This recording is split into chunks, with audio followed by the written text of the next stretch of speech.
We're looking at section 2.8 on wrapper classes. Later in the year when we learn about Arraylist, that's another type of storage system. And one of the things that's a little different about it is that it forces everything you put into it to be an object. So what that means is that it can't be a primitive type. So there's times within Java that we actually want to store information strictly within an object, not a primitive type variable. We'll learn more of the reasons behind that later in the year. But for today, just understand that there are times where instead of storing within a primitive, so like a primitive int, double, or boolean, we need to, what we sometimes say, wrap the information within an object type. And so in addition to like the primitive int, there's actually been created an integer class. So that means that somebody wrote public class integer and made an entire class behind it. And that class, instance fields, constructors, and methods. You could look up the class on the internet if you wanted to. There's also a double class. Sometimes these are called wrapper classes. They say that they wrap the primitive information within the object. We're going to learn later in the year this is called encapsulation. There's even one for the Boolean class. However, it's not part of our AP subset. So in terms of our AP class, there's two wrapper classes we need to learn about. There's integer and there's double. And you'll notice that the word double there has a capital D. And so that's how we know that it's different than the primitive type double. And instead of just writing three letters, int, we have to write out the entire word integer, and it also has a capital I. Remember, class names typically start with uppercase letters. These are part of the java.lang package, like the string class, so we don't need to import them, and they're included by default. And as I mentioned, these classes have constructors. Okay, so they also have methods, and if we want to create a wrapper class integer, okay, we'll use this constructor right here. So all you have to do is provide one single parameter to the constructor. Any type of primitive int will suffice. And so if we call on the integer class constructor, we'll say new integer. I put in my favorite number, 168, and I'm going to use that. And here I am initializing, right? I'm instantiating this new object that I just created called I. So I is a little different than what we saw in Unit 1. In Unit 1, we would have used a primitive int. Well, this is very, very similar, okay? Now, this variable here, this object I, has the ability to use integer class methods. And there's actually some pretty interesting ones in there. You could look up the API for the integer class and maybe explore some of those methods. However, for us, there's really only one method that we need to know according to our subset, and we'll see it here in a second. Okay, so you can notice I printed I, and it printed just like any other integer would, just gave me a numeric representation of it, so nothing too special there. Inside of the integer class, there's two public static constants. And we're going to learn a little bit more about the word static tomorrow. Okay, and if it's a constant, that means it's final. And it's like an instance field, but since it's a constant, maybe treat it a little bit differently. But one of those constants, we've seen this before. It's called min value, all caps. All right, and you can access it through the name of the class, which is integer. And this will give you the minimum value. All right? And so this is the smallest number you can put inside of an integer.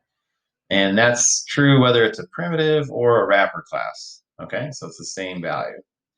And we've seen this before. If you take away 1 from that min value, it doesn't become 1 smaller. It actually becomes about 4 billion larger.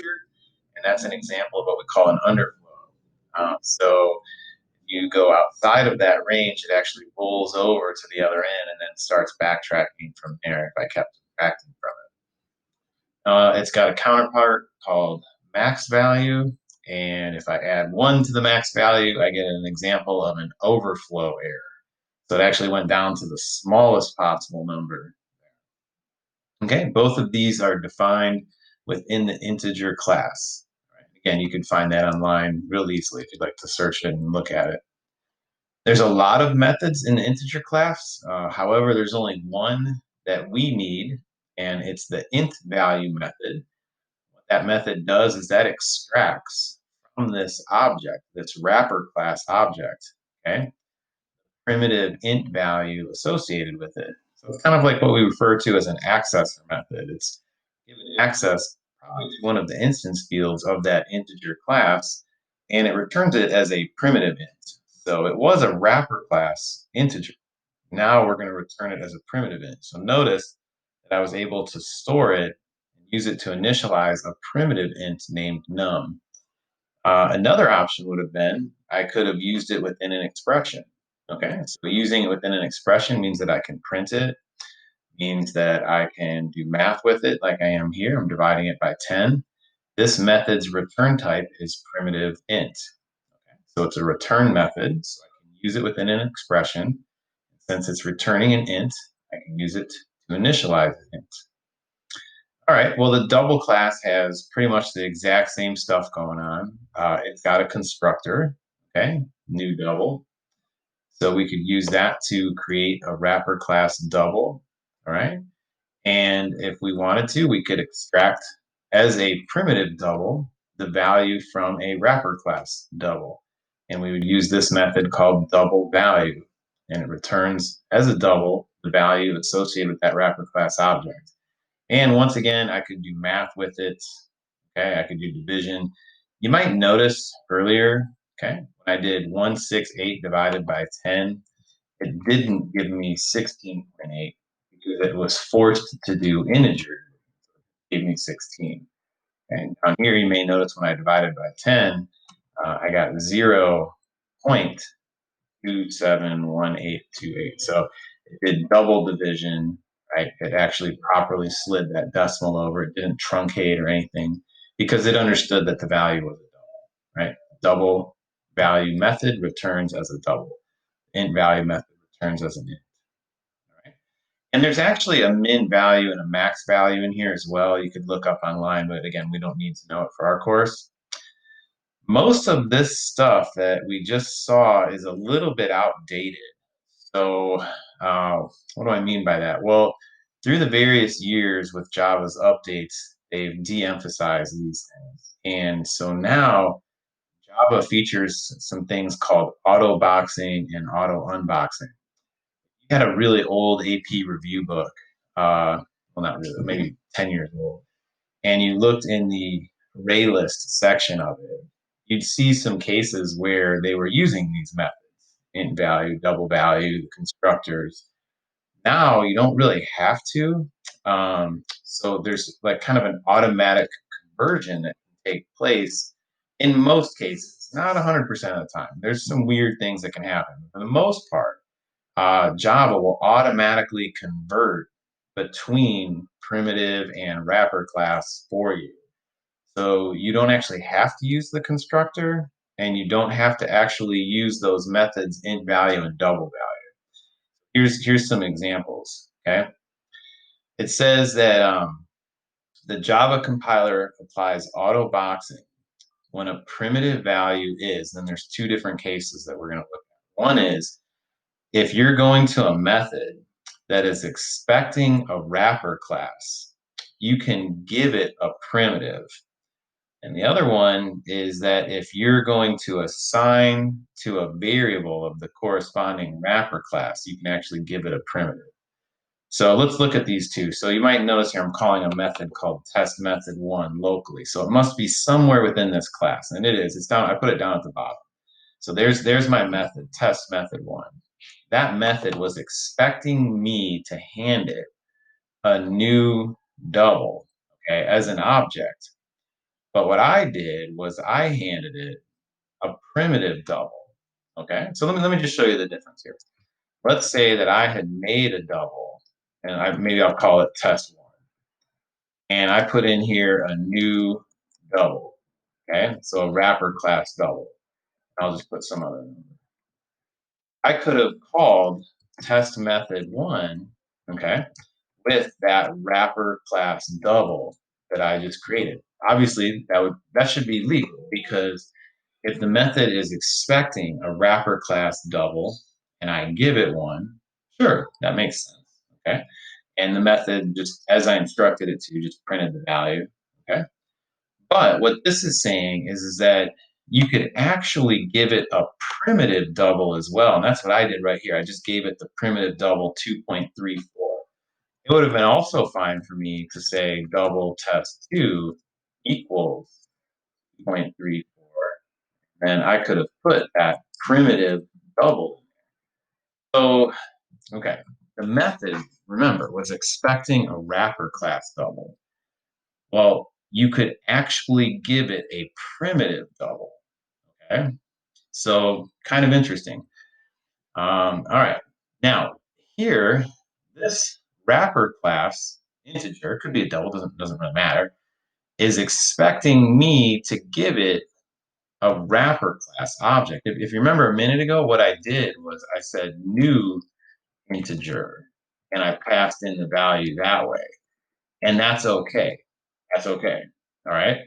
But what I'm saying now is that you could actually skip that constructor, kind of like we see with the string, right? Remember how with the string, you can use the constructor or just give it a string literal directly. So kind of similar to that, okay?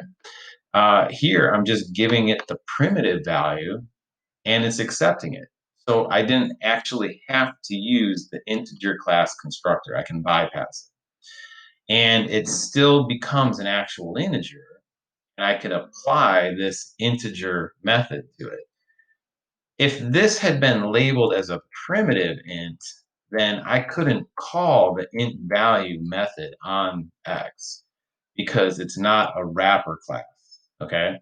If it's not an object reference, it's a primitive, you can't go trying to use some sort of object method on it. All right. And it also works. So anyway, I'm sorry. We call this auto boxing because the reason is Java is, we say, wrapping or boxing, okay, the object here. So it's taking the primitive and it's kind of implicitly turning it into an object. So it's wrapping it, boxing it. And then same thing's happening right here. Java is taking this primitive and it's automatically converting it into a wrapper class object. Sometimes we call that process boxing, auto boxing. Okay. It will also go the other way. So what that means is you don't have to formally state the dot double value.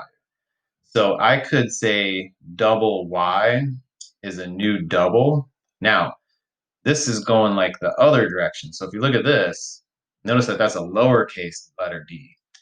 This method was expecting a primitive double, and it's actually legal for me to give it a wrapper class double. Now, none of this was legal. I think it was Java's update. I think it was update 5, version 5.